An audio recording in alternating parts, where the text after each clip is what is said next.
Welcome to Lead Your Life, the podcast for people who are seeking harmony in business and in life. My name is Debbie Heiser, and I'm an inner mastery and business mindset coach and the chief igniter here at the Lit Up Life.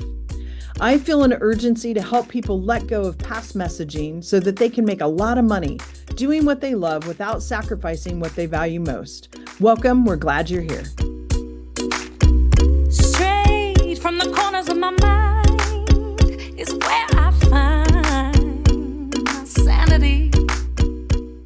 It's a place, another land. Hello, and welcome to another episode of Lead Your Life with Debbie Heiser. My name is Debbie Heiser, and I am here today to talk to you a little bit about a universal law that really I find people struggle with in so many different ways. And so I want to talk through some of what that looks like. So today, we're going to talk about this universal law of non-resistance. And I'm going to share with you what the law is, how there's some themes around it, but then also how it shows up for people.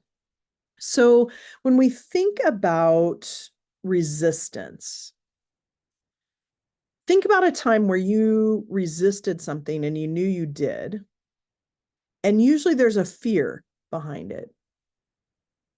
It could be the fear of success. It could be the fear of loss of a relationship. It could be the fear that you're not going to get what you want. It could be the fear that you are going to get what you want and you're worried about what other people are thinking. There's multiple different avenues you could go down here. But what this law says, and there's kind of three themes that go with this law. There's nature, success, and obstacles.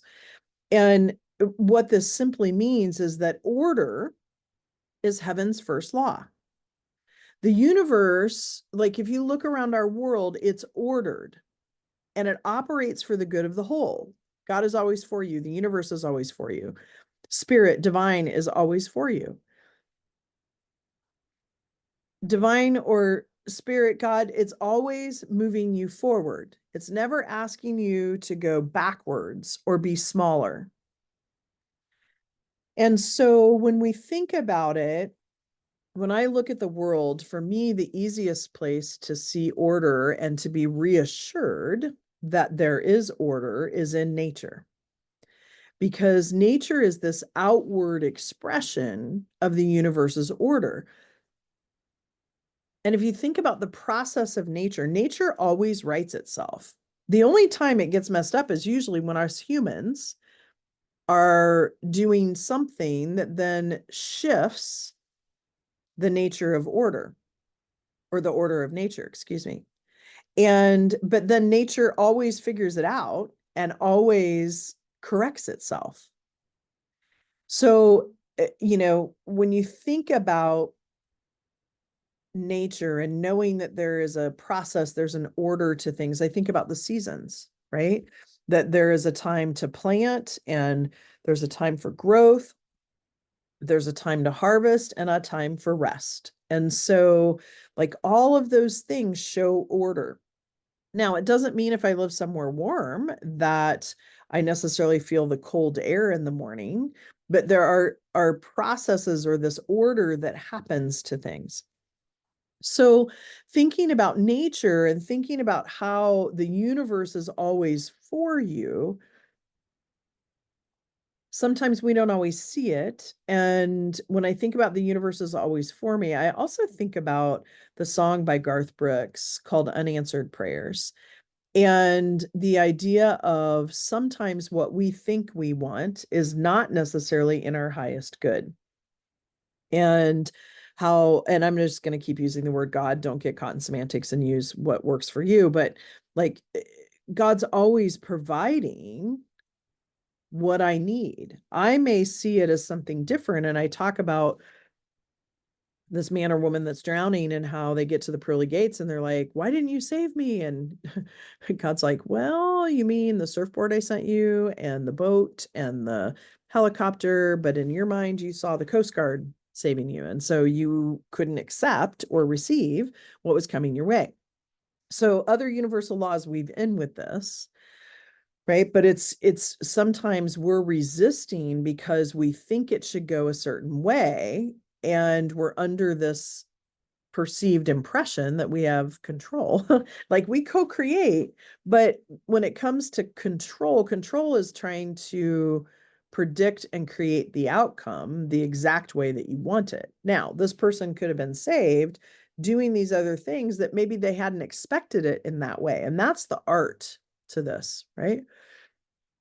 So, falling out of heaven is an indication that you're resisting the order of the universe. Now, what does that mean, falling out of heaven? I think anytime I'm in confusion, if I have chaos in my life, or I'm feeling out of alignment, there's some indication there then that I'm resisting something.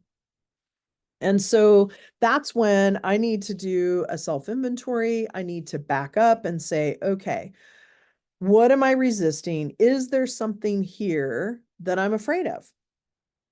And really look at it honestly. You know, I have a favorite saying, and I'm going to actually look this up on my phone because somebody texted it to me so I wouldn't forget it. My friend Carmen. And when you think about it, Leland Van de Waal made this statement that says, the degree to which a person can grow is directly proportional to the amount of truth that he or she can accept about themselves without running away. Right? So when we think about if we're resisting, if we're running away from hitting a growth edge, then we're resisting something. And I'm to the point anymore where I love growth edges. Now, don't get me wrong. There are times I wish I could catch my breath. And I'll be like, can you hold off for just 5 minutes and let me catch my breath? But I love growth opportunities because what that does is I know when I'm in a growth edge, there's something on the other side that's absolutely wonderful that I couldn't have even begun to imagine. And so if we're falling out of heaven, if we're in chaos, we're in confusion, we're not feeling settled, or we're seeking something outside of ourselves. And I've been in some conversations with people recently where we were talking about like feeling joy, feeling peace, feeling settled, which is somewhat like peace, all of these things. And if that is something we want, then that means we have that characteristic in us. We've already got joy. We've already got peace. We just now have to look at it through a different lens. And where can I find the joy in everything? I was kind of giggling. I saw a reel today and there was a young child that the mom was putting them into a car seat and the child's, bucking and trying not to get in the car seat and crying. And there was some country western song that talked about, like someday you're going to miss this. And they were kind of making a joke about it. But the whole piece is that if you can find joy in moments that don't necessarily feel like they're all joyful, you can find peace in the midst of chaos, then that is where you're still in heaven, right? And you're in this state of flow. So when we resist the order of the universe and we don't trust, right? Like we have to trust. And I know some friends and I were talking about how sometimes it's easy to trust in the small things, but it's harder to trust in the bigger things. If you've been around me at all, I talk about evidence banks. And what I simply mean by that is I remember as a kid watching the Flintstones, and Fred Flintstone used to have this little devil on his shoulder and a little angel on his shoulder. And I kind of think of evidence banks that way too, like the little devils, that imposter syndrome, those voices, critical voices in our head that say, you can't do this, you're not enough, blah, blah, blah, because our brain is trying to keep us safe, right? So then we fall out of heaven because it's trying to keep us safe versus having evidence that when I'm stepping forward, when I'm doing those things, that the universe is always for me, and keeping that evidence so that when I'm not feeling it so well, I can go back and remember those things. So when we resist, that's when we're not in flow. We're not in heaven anymore, as far as like feeling that flow and that peace and that calmness. And really what's happening is when we resist the order of the universe, we're also resisting any changes that we might be being asked to grow into so that we can live out our more life directive. We've all been given some kind of spiritual DNA, some kind of we all have a purpose in this world.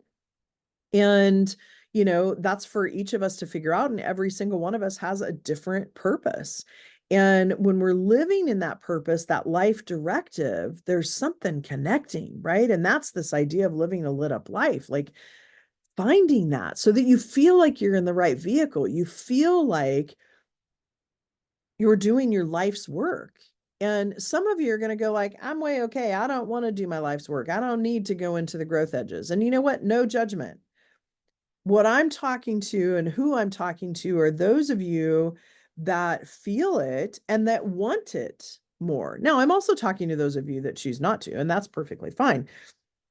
But as you go forward, then it's about unlocking messages that are creating resistance around we're not worth having this, or this is against what my spiritual belief is, or this is against what I was taught, that it's better to give than to receive. Yes, but we also have to be able to receive. That's like a huge thing in the Christian church. We have to receive, as Christians, receive salvation. And that's how that group feels about it. Other groups feel different things, but it's all about receiving love. Let's face it, sometimes as an entrepreneur and a business leader, we need some guidance, support, and community. So we here at The Lit Up Life have 3 ways that you can work with us in order to achieve that. As a private client, we work together to quantum leap your business by discovering strategies to help you move past what's holding you back and allow you to identify what you want your life to look like. The result, your business becomes the conduit to the lifestyle, success, and impact that you intend. Now, I'm a huge believer in the power of collaboration. So in our community masterminds, you can join in with other high vibrational business owners who want to level up, increase impact, and financial gain, all with a tribe of other women to support and encourage you on your journey. Currently, we're accepting application for this women's mastermind group, which is a year-long program for women in business who are ready for that next level of success. We create deep personal awareness in a safe and supportive space where you can experience growth with others who are on that same path. Through weekly sessions with our program coaches, teachings that go beyond the buzzwords, and immersive retreats in places like Mexico, the Dominican Republic, or Belize, we work together to create long-term abundance and lasting impact in your life and business. The last and final way to get involved with us is our group coaching programs. They provide the opportunity for teaching, masterminding, and feeling like you aren't alone on this ride. Come join us. So when you think about that, receiving love, being able to receive those things allows us to then change. And I've talked about this before with people that I'm in the business of transformation. I'm in the business of helping people free their minds of these things that block them.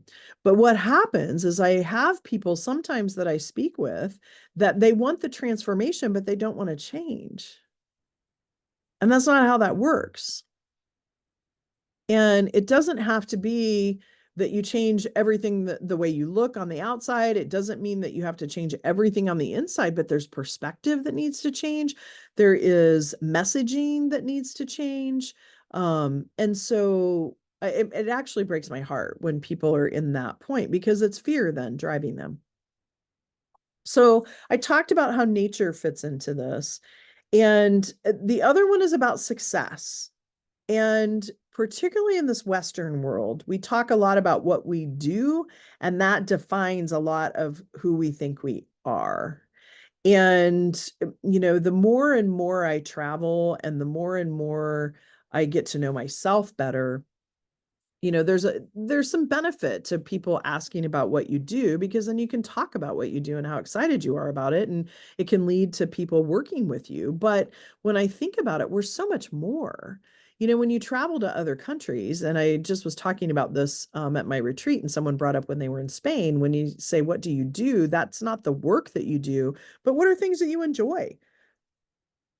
Like the kayaking, the skiing, those things that I enjoy is really what I do, right? I read, I spend time with friends and family, I ski, I do those things. So, I invite you to think about that a little bit. The next time somebody asks you what you do, maybe define it a little differently. But success, really, what happens here too is we can resist sometimes because we get into this comparison. We get into this thing that we're worried about what other people are going to think about it. And sometimes, or think about us. And sometimes what happens too is then this fear of being successful, because who am I when I'm successful? Who am I when I'm making X amount of money? Who am I when I'm speaking on stages in comparison to who I was? Right. So sometimes that transformation is a little scary for people. So when we think about success, you each hold within yourself the view of what success is for you. And it's important that you define what success is and the inspired actions that go with that, right? To a higher standard than the ordinary human standard. I think about a lot of people I surround myself with. It's they want impact and they want to make money, right? It's not one or the other. There's also other things that they have as desires. And so whatever that success is for you, it's important to define that, because then that's kind of a compass for you to learn to use your time and your thoughts to move you into that direction. Now, the third kind of theme that goes along with this law of non-resistance is obstacles. And when you think about water, water gets to the end result. We've seen some of that in some of these natural disasters that have recently happened with the hurricanes, and my heart and prayers go out to everyone that's experienced loss there. I know the head count continues to go up, and it just really makes my heart sad. But when we think about nature and we think about obstacles in water, it gets to the end result. It doesn't see something as an obstacle. When it first starts, it might go around a rock, and then as the momentum builds up, it just keeps going. Now, I'm not suggesting that you become like water and just like knock everything down in front of you. But when we think about obstacles and we run into obstacles that we could resist or figure out a way to move around, that's really an obstacle for you to call on your own powers and the powers of spirit. And really, these obstacles can be seen as stepping stones to success because they're growth edges, right? These obstacles allow you, because your brain is wired to keep you safe. So it's doing things to try to keep you safe and putting up obstacles. I heard somebody say to me the other day that, when X, Y, and Z happens, there's always something that happens. Well, that's the same thing as saying the other shoe's going to drop. If that's the expectation that we have, that is what's going to happen. There's a difference between realizing you will run into obstacles and how are you going to handle those obstacles. And you have your superpower of choice in order to figure out how to maneuver through those obstacles. Sometimes they're with relationships, sometimes it's with a process, sometimes it's with an employee, whatever that is. It's about stepping back, knowing what works for you and what you're available for, and looking at then how do I step up? How do I move to a higher level here as I'm going forward, and having faith that the next step will appear as I go through this. So I want to leave you today with a quote. And I was just thinking I didn't help out my podcast producer very well because I didn't put a pause in here to do our mid kind of thing there, but he's really good. So you probably already heard the mid ad. But when it comes to it, Napoleon Hill, who is an author, wrote the following. He said, when opportunity when opportunity came, it appeared in a different form and from a different direction than they had expected. That's one of the tricks of opportunity. It has a sly habit of slipping in by the back door, and often it comes disguised in the form of misfortune or temporary defeat. Perhaps this is why so many fail to recognize opportunity. So I just love that quote, and it fits really nicely. I was watching this movie, I think it's called Angels. It's based on a true story of a family who loses their mother, and then the daughter is very sick and needs a kidney transplant. And this woman who has all sorts of drama in her life shows up at their door and helps them raise a bunch of money and ultimately helps save her life. It's based on a true story. And Hilary Swank plays the woman, and she says to the man, it's a yes world, right? Like, say yes and then figure out how to make it happen. And so many times we get so worried with the how to make it happen that we say no.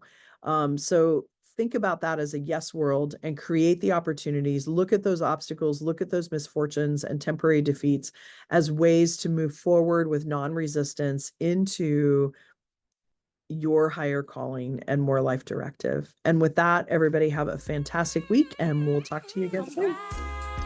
That's a wrap for this conversation. I'm so glad you've joined us. Remember to subscribe to the podcast so you can catch all of our future episodes, and visit us at thelituplife.com for details on how you can become part of the Lit Up Life community.